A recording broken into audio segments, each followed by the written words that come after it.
of a wonderful event. And so our second session is a complement to our first. So while we learned how to prepare and picture ourselves, is now as important to think about how you want to position your brand, who you are online using social media, specifically LinkedIn. Our next session we call leveraging your e-profile will be presented by Mary Davids. Mary Davids is the owner of D&M Consulting Services, a career and brand strategy development firm created to help ambitious entrepreneurs, industry leaders, and young professionals just like you. Mary holds a bachelor's degree in business management and a master's degree in human resource management from Nova Southeastern University and a certificate in women's entrepreneurship from Cornell University.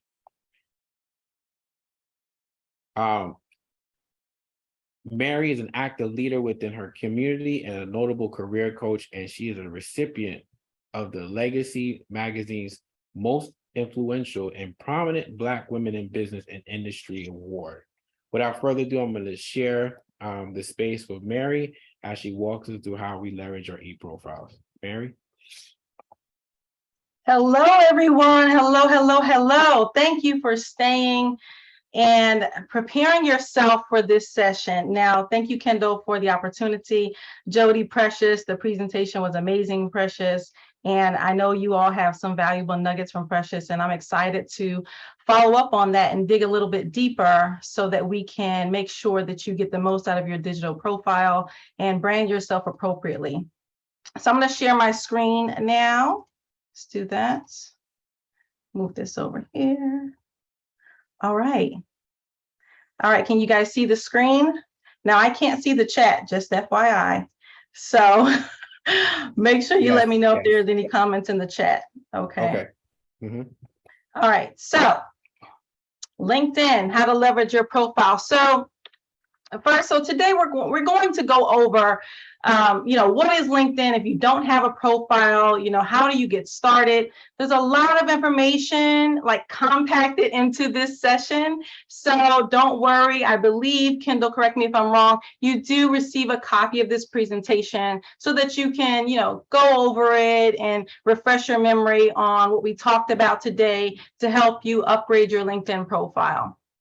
We are going to discuss how to create the profile if you already have it. If you don't have it, how to update your profile if you do have it. If you just started it because someone said it was a good idea and, hey, let's just put our profile up there to see if we can get some job opportunities, but you don't know really how to update it or how to leverage it. This is the workshop for you. So I'm going to give you all the good tips and tricks. And then we're also going to, as Jody mentioned, go over a couple of profiles from the volunteers that we have.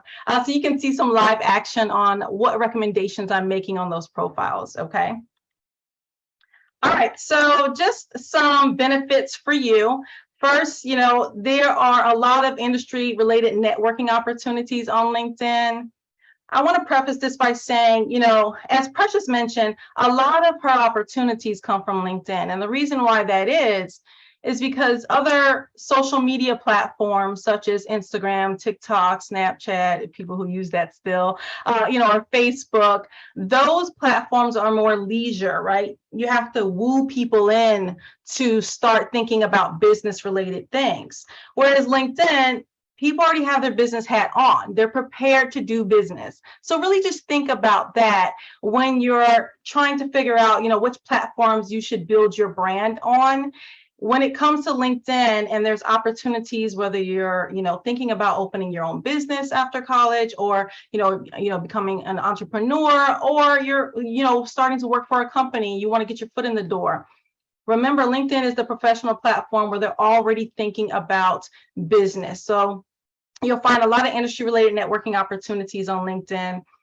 This is the place that employers obviously go if they are looking for people to get hired as interns or permanent or temporary hires as well. And the great thing I love about LinkedIn is they just recently implemented, and they're really trying to promote it a lot more now, is the LinkedIn Learning platform. this is a great way to get those certifications and enhance the things you're learning in college. You know, you want to make sure that you stand above the rest when you submit your resume. You're not just showing your college degree, but you also have that supporting certifications or coursework that you've taken specific to your industry.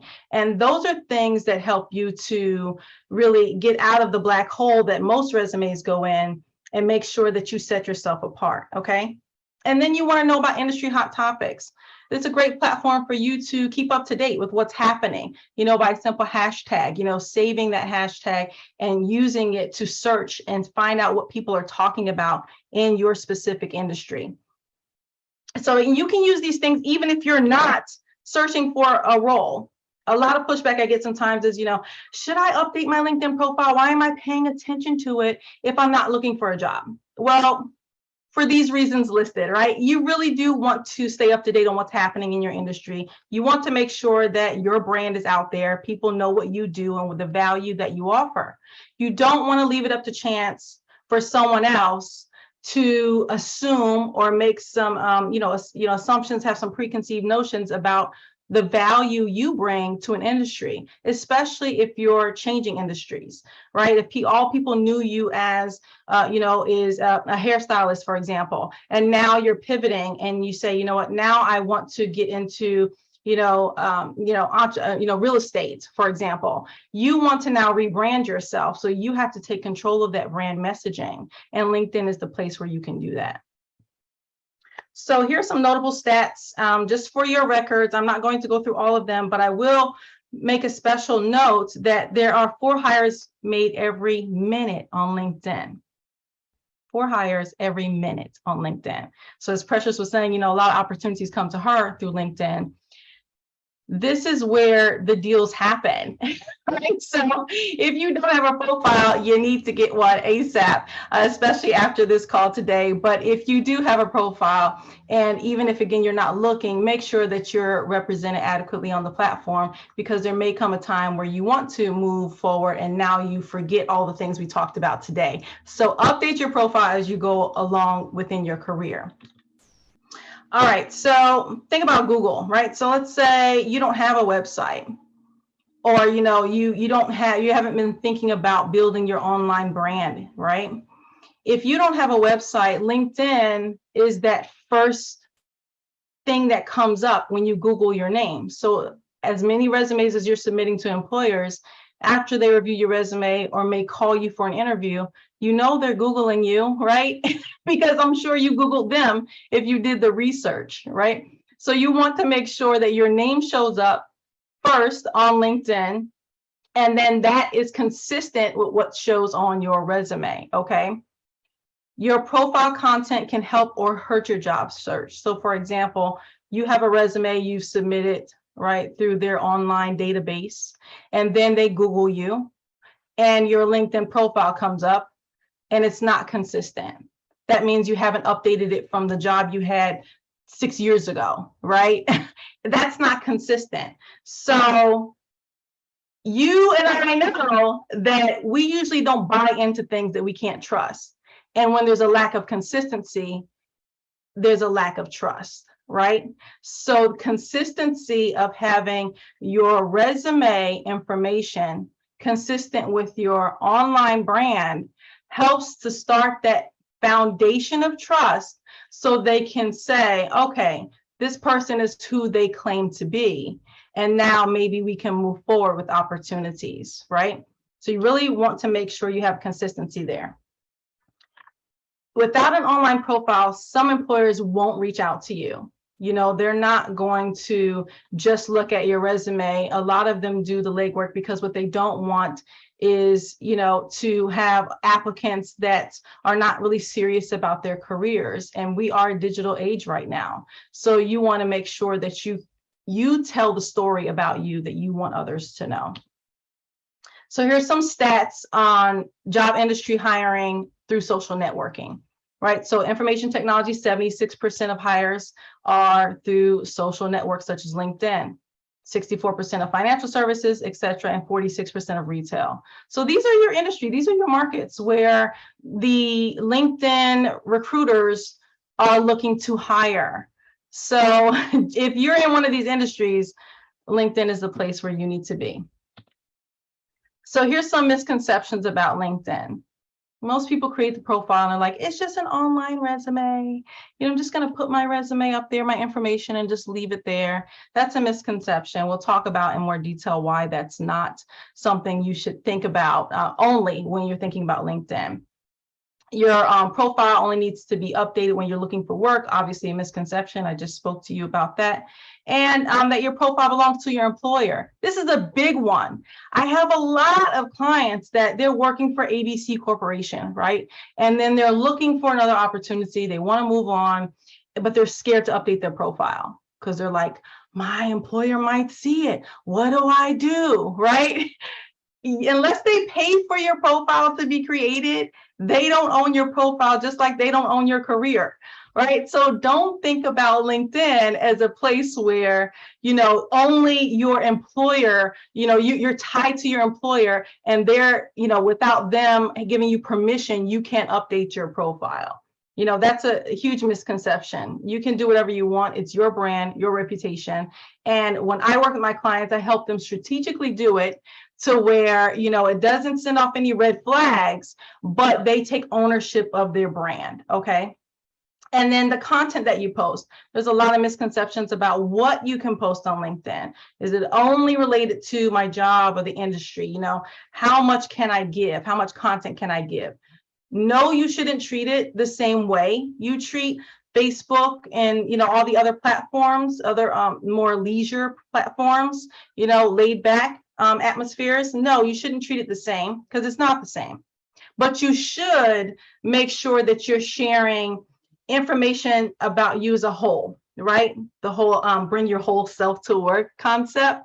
You know, you really want to be make sure that you're showing, you know, all of you, but within a professional setting.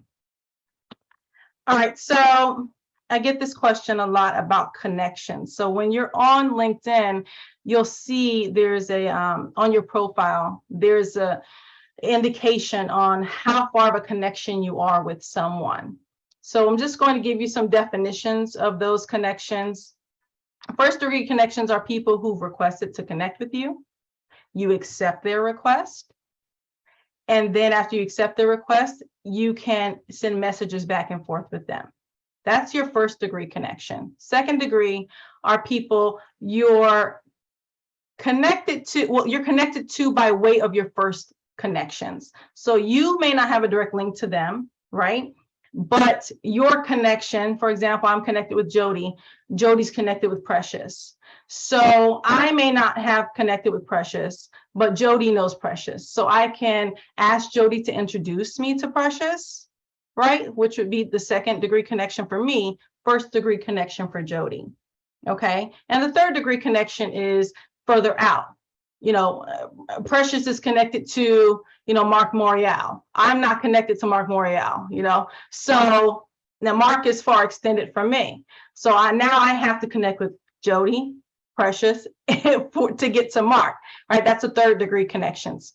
Sometimes on LinkedIn, you can send a message request to second degree connections, but third degree connections may be a little bit more challenging to send messages to. For example, if that's a recruiter, right? And you don't really know anybody that knows that recruiter, you might want to get to know people who are in the middle so you can make your way over to that recruiter as a third degree connection. And then you have another category, which are your followers.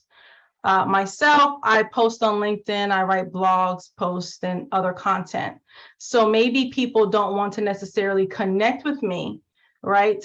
You know, become a friend to me on LinkedIn, but they may want to follow my content. They may want to follow my blog post or my activity. So they'll follow me instead of connecting with me because I don't connect with everybody. And we'll talk about that as well in this presentation, you know, who to connect to, who to accept a request from, etc. After this, I'm going to look and double check with Kendall and see if we have any questions in the chat. So I get this question a lot as well, right? Should I get a premium subscription for LinkedIn? I lean more towards no, for people who are just starting out, and it just depends on what you want to do with the platform once you're familiar with the platform. So the basis of subscription on LinkedIn is totally free. You can build your profile. You can, search on the platform. You can do all the basic things, build your profile out, blog posts. You can do all the things, except send InMails. InMails are specific to premium account holders. When you're new to the platform, you just want to get a feel for it first before you get into the premium subscription space. I don't feel, and that's why I listed it here, that the value of the premium is enough to pay for per month, to me. Okay, now you guys can make your own, decisions about that. I know college students, have a tight budget. So you really want to know, what exactly am I getting? Does this increase my chances of getting a position that I want? What's the real benefit? So I've listed those things here for you. And if you have any questions about that afterwards, you can definitely send me a message. All right, so Ken, I'm going to check in with you and see if we have any questions in the chat. Yes, Mary. We have one question from Naya. How often should we be updating our LinkedIn? Good question, Naya. I'm going to go over that towards the end of the presentation, but I'll give it to you now in case you have to go. I say as often as needed as you can handle. I say that because, we're busy. So you don't want it to get to a place where it becomes overwhelming, a task of yours, right? You, just like with any habit you're creating, and I'm reading this book again, by the way, The Power of Habit, but just like a habit you're creating, you want to feed it into, it becomes a part of your lifestyle, right? A part of your regular, ordinary, daily routine. When you're just starting out on LinkedIn, you really want to get a feel for it and see what's necessary for you. So if you're an entrepreneur, for example, you may post more often on the platform because you need business, right? So you might post 2 or 3 times a day, whether it's liking someone's post, commenting, because there are different variations of of activity on LinkedIn. Activity can mean you're liking someone's post, you're commenting on their post, you're creating your own post, you're starting a video, all of these things are content. So activity can be any of those things. So I recommend for newbies to LinkedIn, make sure that you attach yourself to groups, which we're going to go over. Get into groups and start your activity there. Start getting familiar with the platform, commenting, and do your activity in that way, maybe once a day, if you can. Other activity can be just commenting on someone else's post that you're connected to, liking their post and tagging them in the like, and and commenting. That can be your activity for the day. So it can be as simple as you want, or it can be a little bit more detailed. It really depends on how much time you have. If you're just starting out, I'd say, two times a week at least, because LinkedIn is a slower platform. People are not reading your content, as soon as you post it.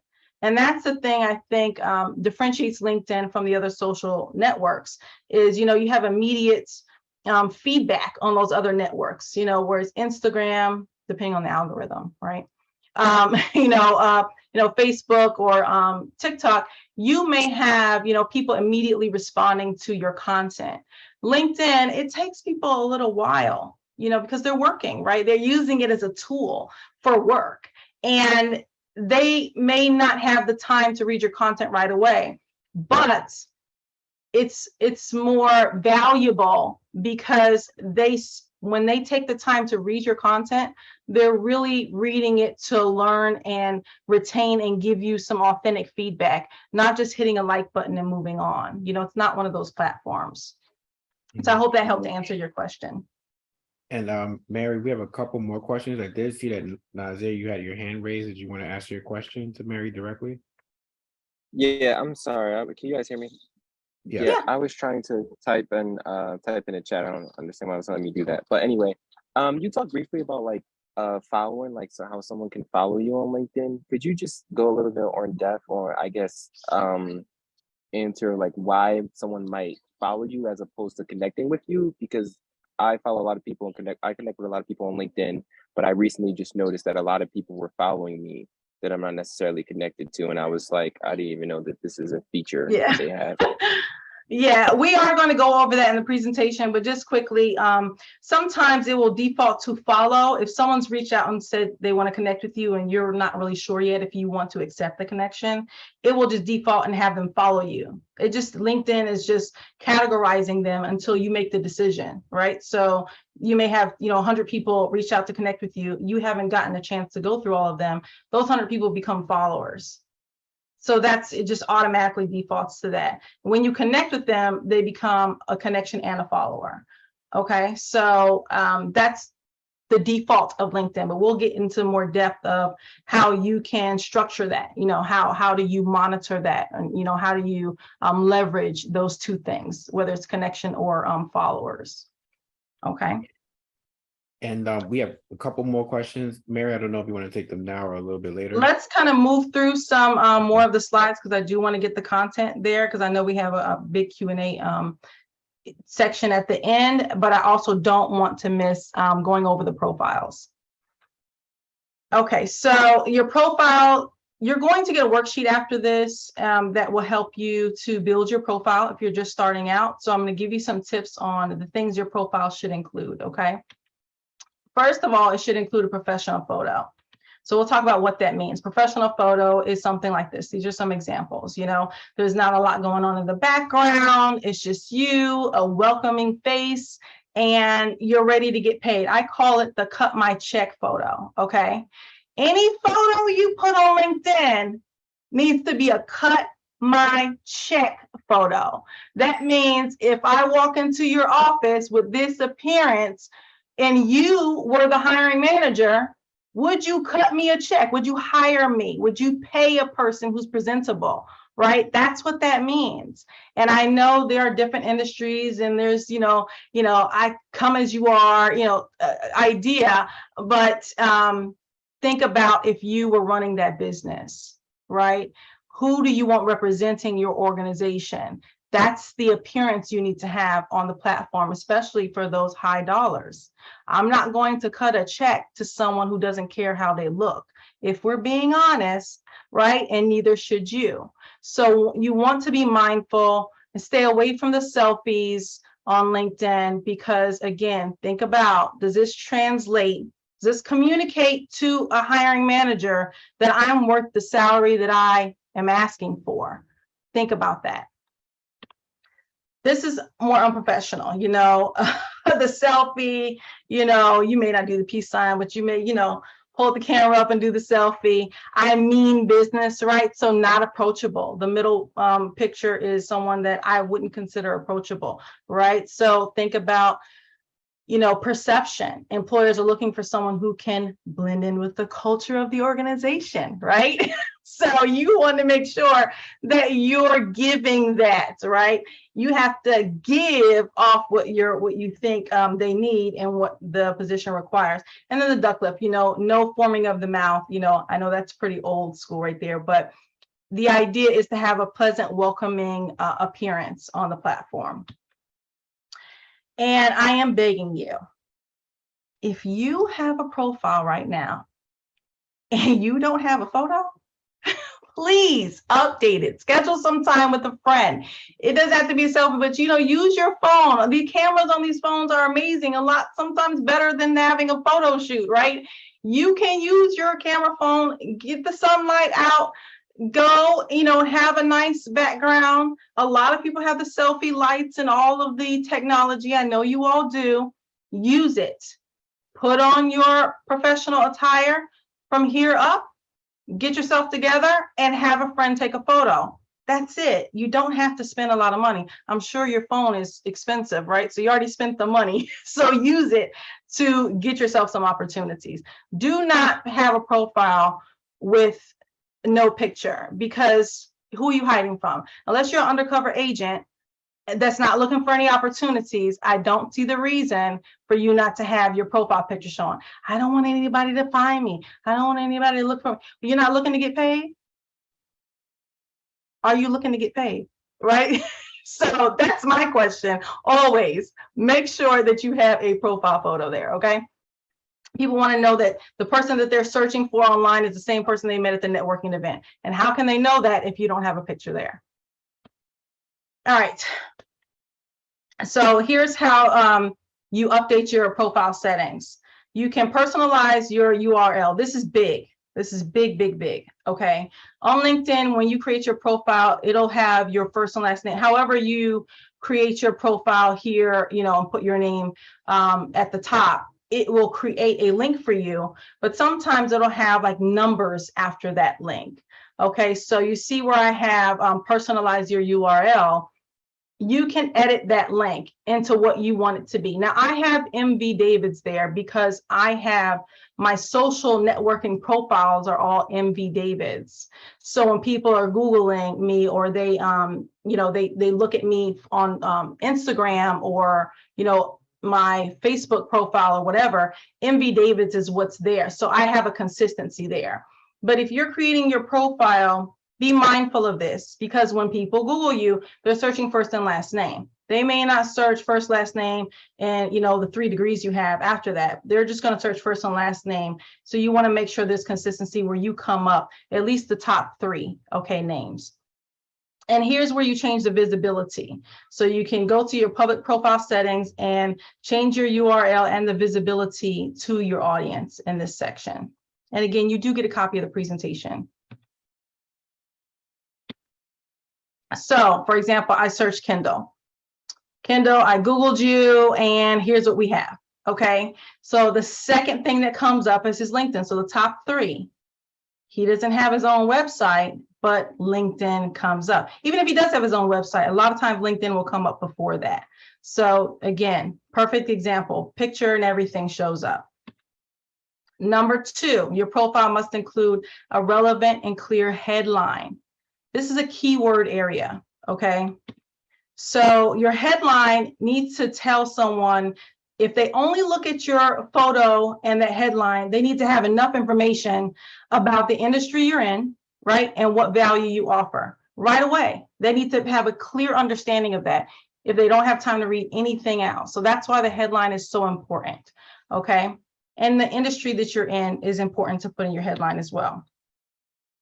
I have these 3, I change this often. So if you guys are Googling me now, looking at my LinkedIn profile, it is going through an update, full disclosure. So I don't have much there now because I am changing some things, but I tend to have this section to pull up the keywords that I am trying to appeal to at the start of whenever I change my direction of the branding that I want to do. So whoever you're trying to pull in, make sure your keyword attracts that audience, okay? Don't have a confusing headline. A lot of times I'll see people, you know, do a catch-all. They want all the things they can do in the headline. You know, I'm a hairstylist, an artist, a blogger. Maybe you can do all those things and that's great, but let's cut it down a notch to where it's consistent with the specific industry that you're trying to reach at that time. You have full freedom, like I just said, to change as you wish. But when you're changing your headline, make it make sense, right? Make sure that it's consistent. You know, in this, you know, in 2023, I'm going to revamp my brand and I'm going to be known as a best-selling author of, you know, science fiction. I don't know. That's what your headline should say, right? And maybe 6 years from now, you want to go into, you know, biography writing. Okay, change your headline to that. But make sure it's consistent with what the content of your profile says and what you want to be known for today. You can't be known for all the things, because I'll tell you something. When you're trying to build your brand, you have to, I won't say you have to, it's advised that you pick one thing. And this scares people a lot because you genius people on this platform right now likely can do multiple things great. So a lot of people are hesitant when I say one thing. The reason why it's important that you're known for one thing first is because you want to perfect that. make sure that that's absolutely excellent. Because the natural order of things is when I work with Amy, and Amy's very great, you know, she's like the best at PR, right? Amy's my PR girl, right?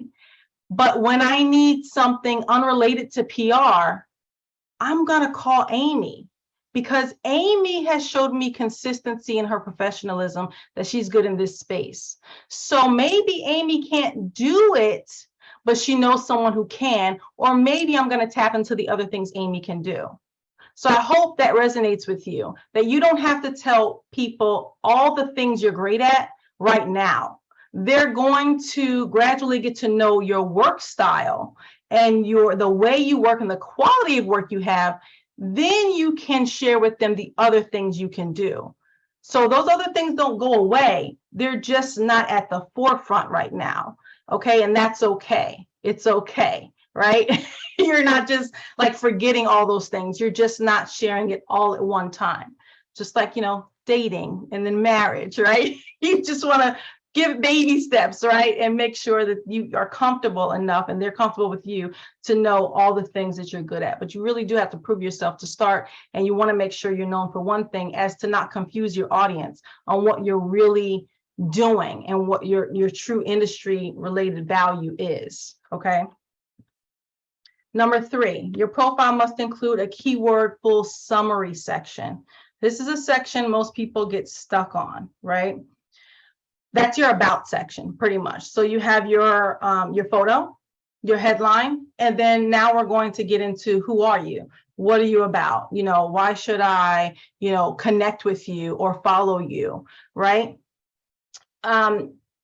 First person or third person. So I always recommend first person for anyone that's not, you know, owning a multi-billion-dollar organization where they're not on LinkedIn, right? So if you're not Richard Branson or, you know, Jeff Bezos, then, or Barack Obama, whatever, you should have first person, not third person, right? That means you're connecting directly with your audience. You know, you're talking in more terms of I and not she or they or him. You know, you want to make sure you're talking to the person reading your profile and not some representative, right? Because then I don't feel a connection to you directly. I'm talking to the representative of, you know, John, right? So I'm not connected with that person at that time. So I don't feel like I can send a message through LinkedIn if I'm talking in third person on my profile, right? So just keep that in mind when you're trying to make the decision.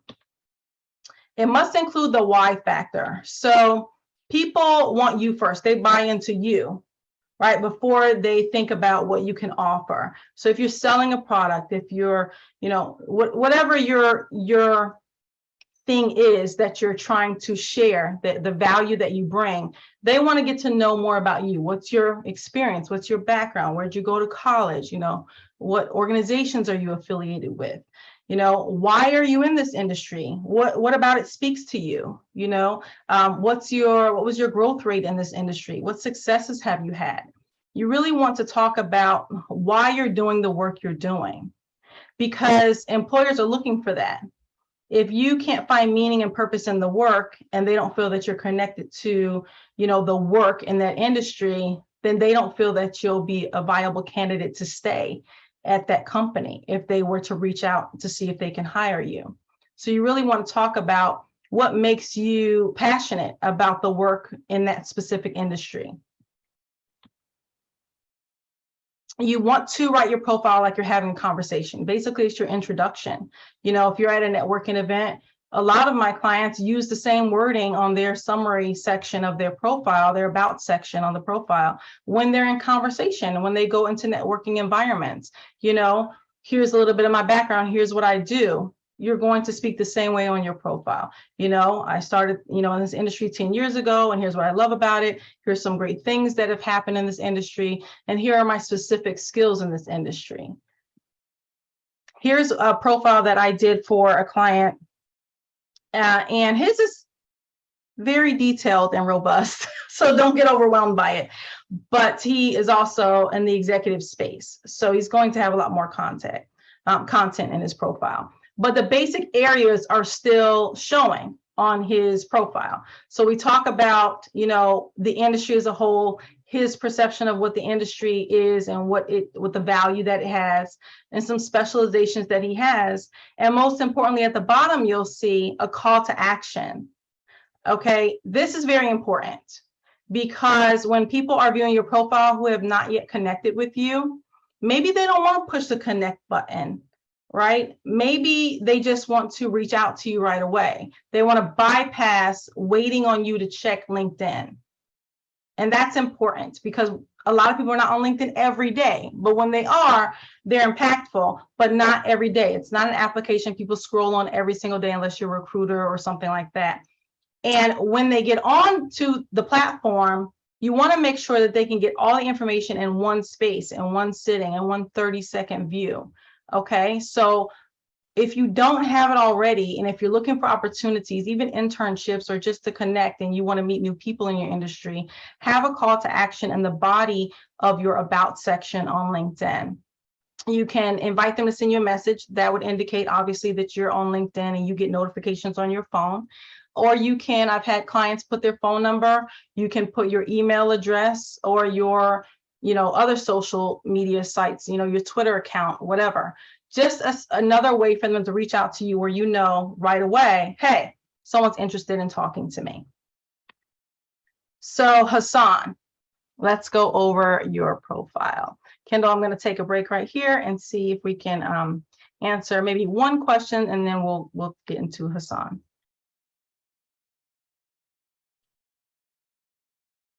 Sure. We had an earlier question. Well, I'll ask this question. It's more relative to what you were just saying. How effective / important are the LinkedIn learning courses that you can add in your profile? How effective are they? Or important? I think any additional learning that you've done related to the industry that you're in is valuable. So it doesn't, there's no differentiation. For example, I'm going to assume this is the context that's behind this question, that if I put this on my resume, for example, LinkedIn Learning certification, how much weight does that carry, right? Everything in addition to what the education you've already gotten adds value. It shows your ongoing interest in building your knowledge within that space. So you're not complacent. You're not just, I have my degree and that's it, and I'm waiting for an opportunity. You're intentional and you're self-motivated to go out and absorb more information relative to your industry.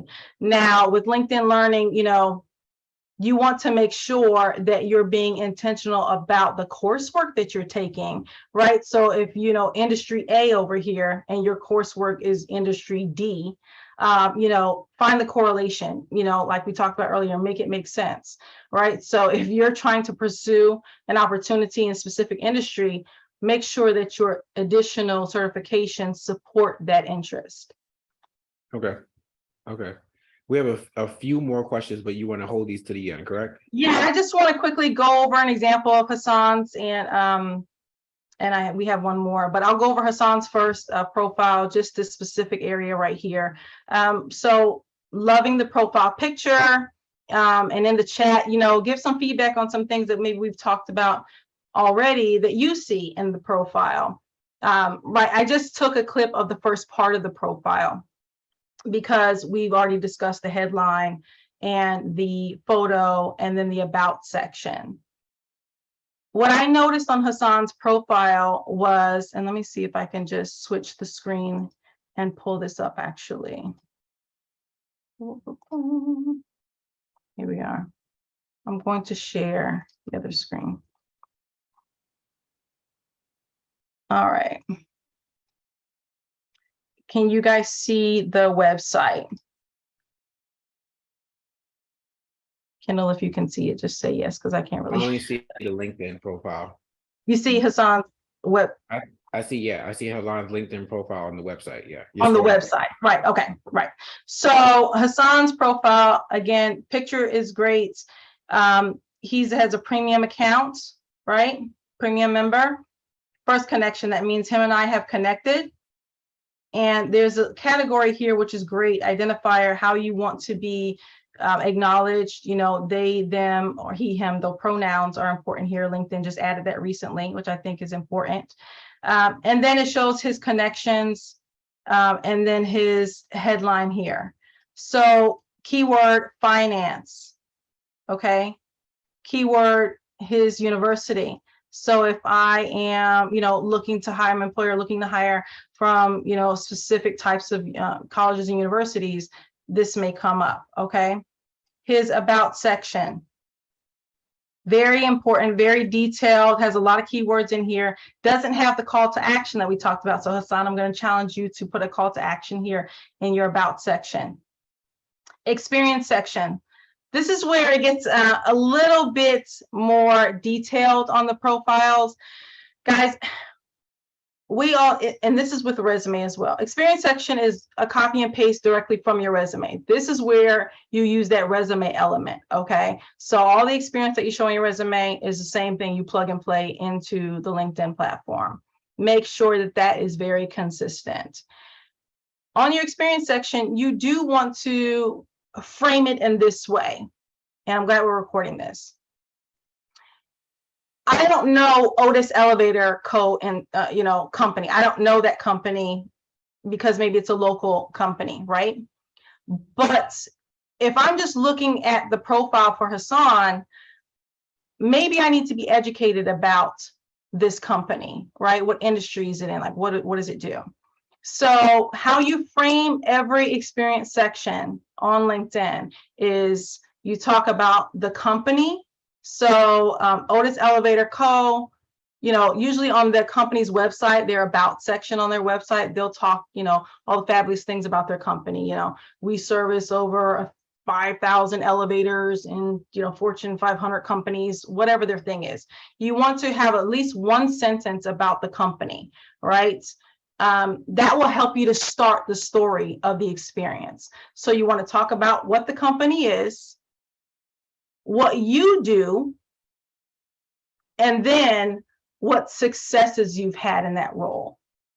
So again, when you start out in your experience section, you want to talk about the company, take the blurb from their website or their orientation package or whatever you have.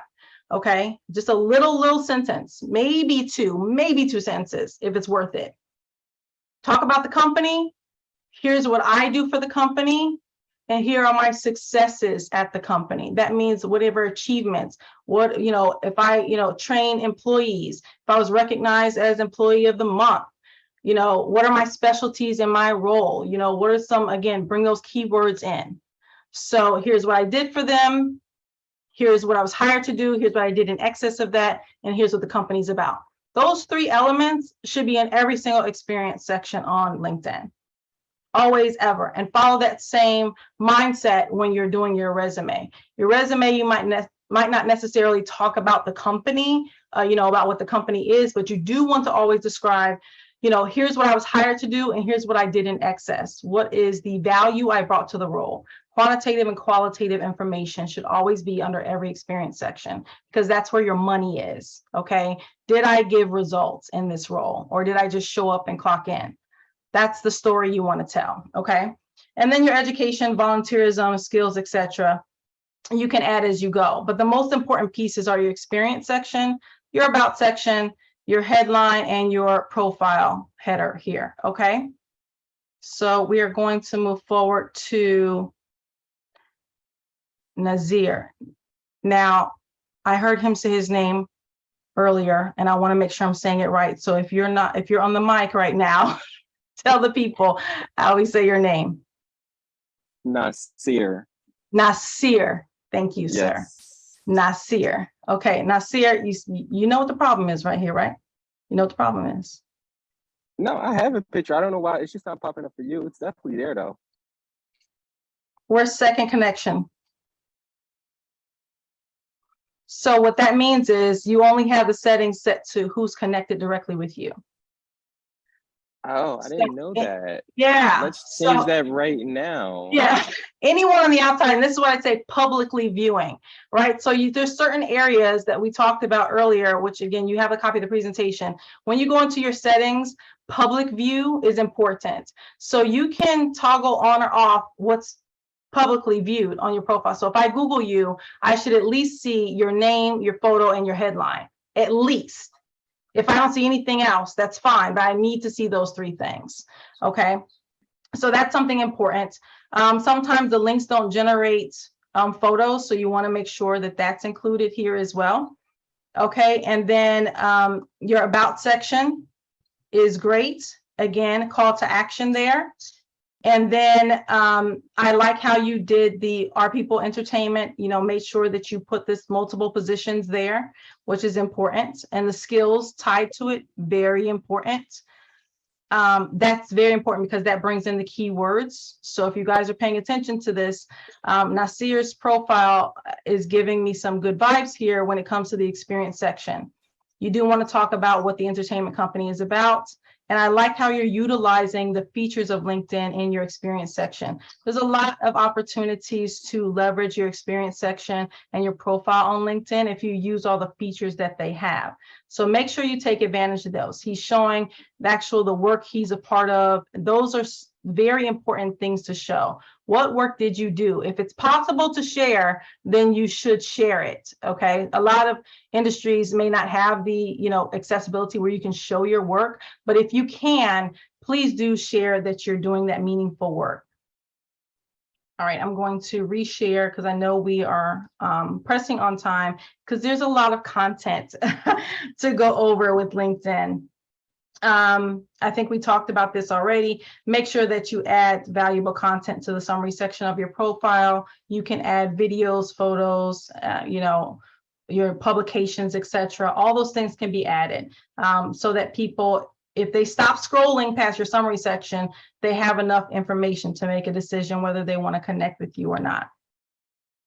Important for your experience section, if the company that you work for has a LinkedIn business page, you want to tie that business page to your profile where it creates like an icon, there.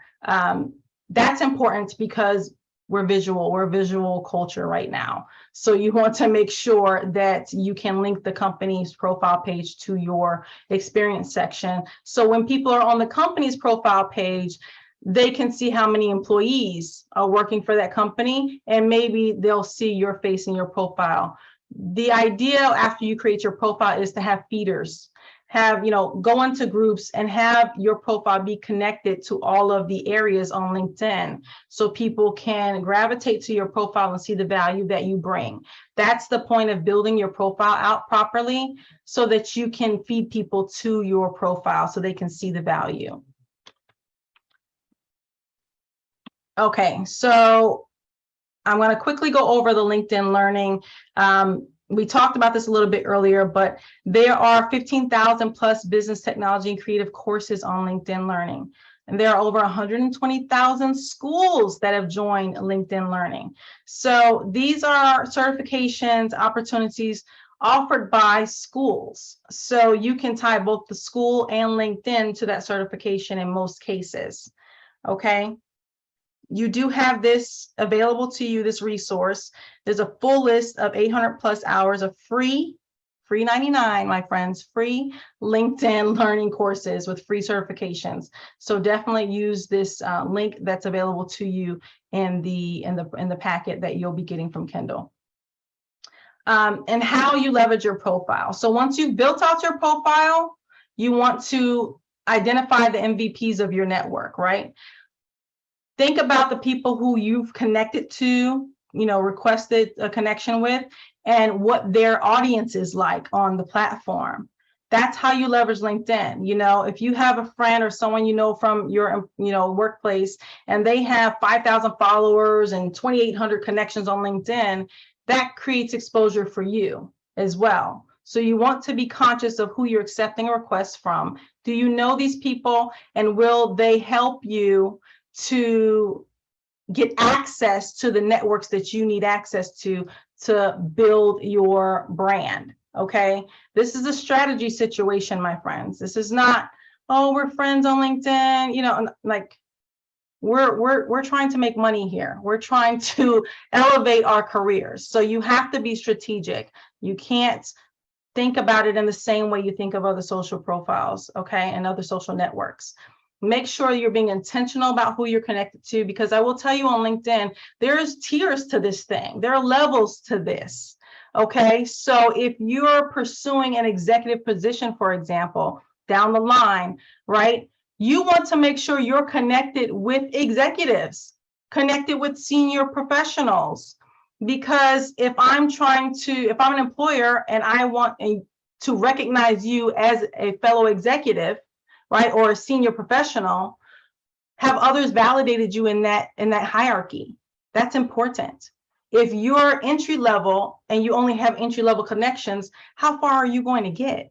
You want to try to get to the next level, right? So you want to make sure that you're intentional about connecting with people who are at where you're trying to be, or who have been where you're trying to go, right? So level up, right? And make sure that you're surrounding yourself with the network of people that can bring the value that you need, and you can leverage that relationship to elevate your career. Very, very, very important. If you learn nothing else from this session, take that away, okay? Recommend your network as well. Make sure that you're sending recommendations, and we'll talk about how to do that in a couple slides over. You can get into groups, create conversations, see what people are talking about in the industry that you're in as well. Here's where you can find the groups. And LinkedIn publishing. Earlier, I think it was Nasir that asked, or someone asked about following, right? How do you get the followers and what the difference is? So I write articles on LinkedIn. I have 53 or more. I don't know how much I have now, but LinkedIn has a publishing platform where you can publish blog posts. So if you're a writer, if you're writing something for your class, or you know, something you're passionate about and you want to share something, put a voice behind, you know, what is important to you. Become an industry expert, if you will, or a subject matter expert, right? And share your thoughts on a particular hot topic. You can do that on LinkedIn for free and draw an audience to you to help elevate your brand and make sure that you're recognized as a thought leader in that industry. And when you publish those articles, you might get followers, okay? I think I have more followers than this right now, but people will follow you so that they can see your content, so they get emails or notifications whenever you post in content, okay? And not necessarily connecting with you, which is a more intimate relationship where they can message you, right? That's what your connections are for, messaging you and communicating on a one-on-one basis. Followers just want to see your genius, like they want to know what your thoughts are on a particular thing. Request recommendations from your network. Anyone you've worked for in the past, someone in your industry, have them share some thoughts about working with you and what it's like to work with you. You can sell yourself, like Precious was talking about earlier. You know, you have your pitch and what you're telling people that you know, your awesomeness, right? But the most value you can get is often the praise that comes from others. So that kind of validates all the things you said in your pitch, right? So yes, I'm awesome, hire me. But then you have a senior executive saying, yes, Tim is awesome, hire him, right? So you want to make sure that you're reaching out to past employers or people who can elevate you and really give you credibility in your space, okay? Here's where you find that information as well. And sometimes I tell my clients, if you have a testimonial from a client or a past employer, you can throw that in your summary section as well, all right? Here's some do's and don'ts. I won't go over all of them, but earlier someone asked, how often do you post? I would say at least 4 times a week if you can. And I say I should change this to activity, right? So that 4 times a week can be, if you like someone's post, you commented on their post, you created a post or shared an article. That's 4 right there. You know, those things are very easy to do. It takes 1 second. Okay, so don't get overwhelmed about that amount, but you want to show some activity on your profile.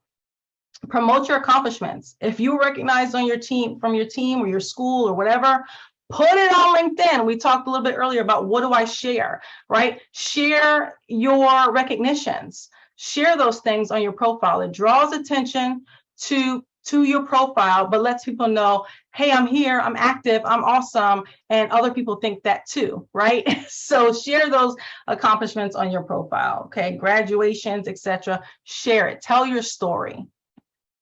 Don't post anything emotional in terms of, my job sucks, I need a new job, all of that. Stay away from that. Stay away from it. Okay. I'm not going to go into detail, but don't do that.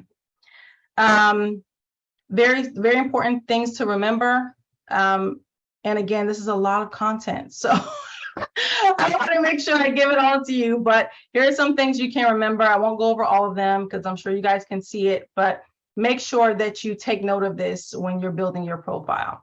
So Ken, I know we're running close to the end of time, so I'm going to now let it go over to you so we can answer some additional questions.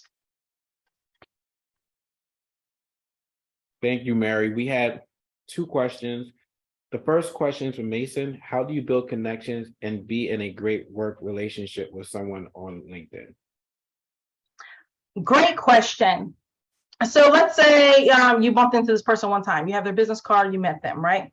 How do you continue and build on that connection? You want to be very intentional. This is why you should not stretch yourself thin and get, a whole bunch of connections, because you're trying to build genuine connections with people. You want to get to know them, right? So if in your conversations they tell you about their work history or, any stories that they tell you, you want to remember those things and add value to that person. Always think of, how can I add value to this relationship? So if it's something you read about that's happening in their industry and you see an article about it, share that article with them. Send them a message. Hey, I saw this article. What are your thoughts on this? That's how you start engaging them. And this is very key. Even if you don't feel like, you have such a great connection with them to start, your consistency will help you build the rapport that you need. So don't expect anything right off the bat from them, but make sure you're consistent with adding value, right? People want to talk about themselves. So, tap into that. If you're asking someone, hey, what are your thoughts about this? Hey, I remember you told me that your child plays baseball. What do you think about that game? Whatever. Make sure that you're consistently and intentionally trying to cultivate that relationship, just like you would any other networking opportunity. Thank you, Mary. And then we had another question from Arturi. For LinkedIn, is it better to put a lot or a little or somewhere in between about yourself? Always put what's relevant. So forget the volume of it. You want to put what's relevant. And this goes for your resume as well.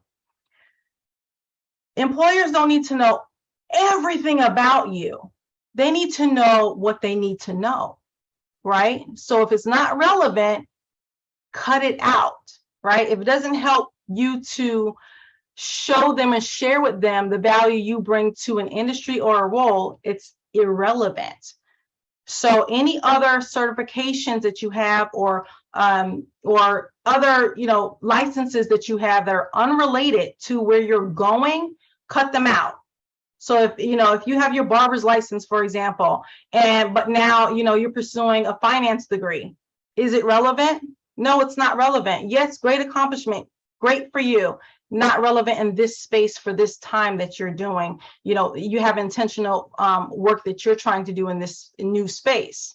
So put what's relevant. So every time you're rereading what you've created for your about section, think to yourself, if I were hiring me in this industry, do I need to know this stuff? What's important? What's going to help that employer make a decision on whether they should call you or hire you or not? Thank you, Mary. Thank you. I wish we had so much more time and more questions are coming in and we can't get to them all, but we appreciate your time and this valuable knowledge. Especially many of our students don't have LinkedIn, so this might have been a great introduction for them. And we're going to share with all of you this material and additional material to get you started. Additionally, the program will have virtual sessions that you can take at your own convenience and your own time through our virtual simulators. And one of them is around building your LinkedIn account. So more information to come. But to get that information, again, we encourage you to subscribe to our program on our webpage. I'm going to put it in the chat. And there you'll get firsthand information, invitations to our events, and resources to materials to get you career ready. Also, please follow us on social media. We're on Facebook, Twitter, Instagram, YouTube, and LinkedIn. Connect with us, and as per Mary, build your contacts through our connections. We have other professionals and employers that we work with to support your career journey. Thank you for joining us. My name again is Kendall Monk. This is the Business Executive Exchange Program, and we're coming to a university near you. Have a good weekend. Be well, everyone. Take care. Bye, guys. Bye.